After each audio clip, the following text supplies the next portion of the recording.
Kepolisian Resort, Polres, Tual, Maluku, membeberkan kronologi dugaan penganiayaan yang dilakukan Oknum Brimob Bribda MS terhadap seorang pelajar berinisial Ed, 14, hingga menyebabkan korban tewas. Adapun aksi penganiayaan yang berujung tewasnya siswa Madrasah Sanawiyah tersebut bermula saat Bribda MS bersama rekan-rekannya sesama anggota Brimob Batalion C Pelopor menggelar patroli cipta kondisi di wilayah Kota Tual dan Kabupaten Maluku Tenggara pada Kamis 19 Februari 2026 dini hari.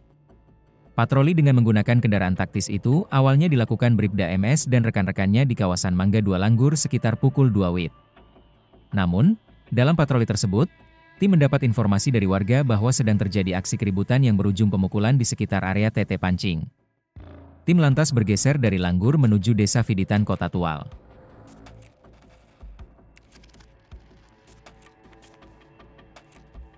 Dari kronologi yang disampaikan, saat berada di lokasi, Bribda MS dan sejumlah rekannya kemudian turun dari kendaraan taktis dan membubarkan aksi balap liar di kawasan tersebut. Berselang 10 menit kemudian, dua sepeda motor yang dipacu oleh korban Ed, 14 tahun, dan NK, 15 tahun, melaju dengan kecepatan tinggi dari arah Desa Ngadi menuju TT Pancing. Saat itulah, Bribda MS yang sedang berada di lokasi mengayunkan helm taktikal kepada kedua pengendara motor. Namun, helm yang diayunkan tersebut mengenai pelipis korban Ed hingga korban terjatuh dari sepeda motor dalam posisi telungkup. Adapun sepeda motor korban Ed ikut menabrak sepeda motor yang dikendarai NK hingga membuat korban NK terjatuh dari atas motor dan mengalami patah pada tangan kanannya. Adapun korban Ed yang dalam kondisi kritis kemudian dilarikan ke RSUD Karel Satsui Tubun Langgur untuk mendapatkan perawatan medis. Namun, nahas, sekitar pukul 13 WIB korban dinyatakan meninggal dunia.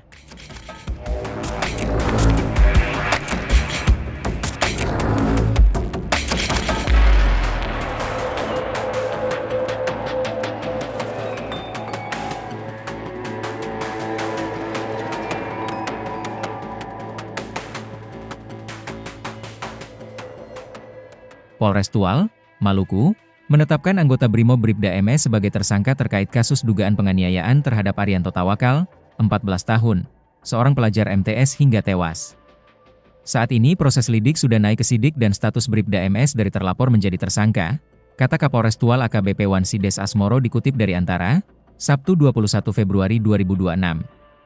Wansi memastikan proses penanganan perkara akan dilakukan secara transparan dan terbuka kepada publik. Kami sudah berjanji prosesnya transparan dan tidak akan menutupi apapun, ujarnya. Dia menjelaskan proses pidana terhadap tersangka tetap ditangani Polres Tual. Sementara pelanggaran kode etik, Bribda MS menjadi kewenangan Bid Propam Polda Maluku.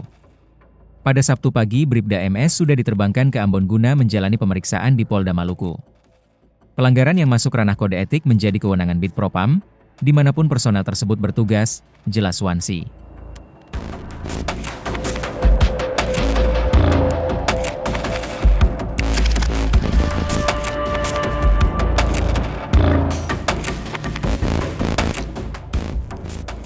Wansi menyebut proses pidana dan kode etik berjalan secara paralel. Setelah menjalani pemeriksaan kode etik di Polda Maluku, tersangka akan kembali ke Polres Tual untuk melanjutkan proses hukum pidana.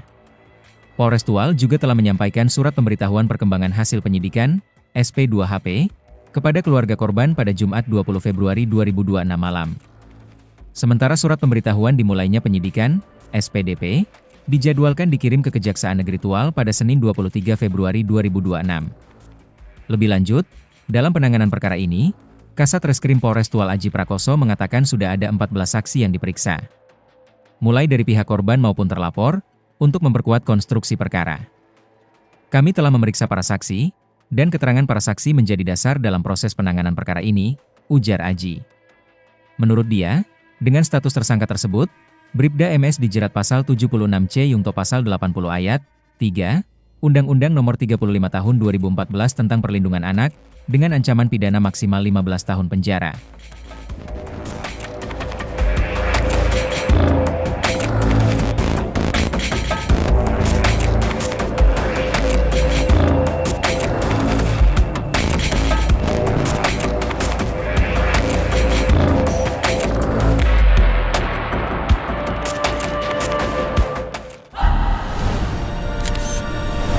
Tribun X menghadirkan lokal menjadi Indonesia.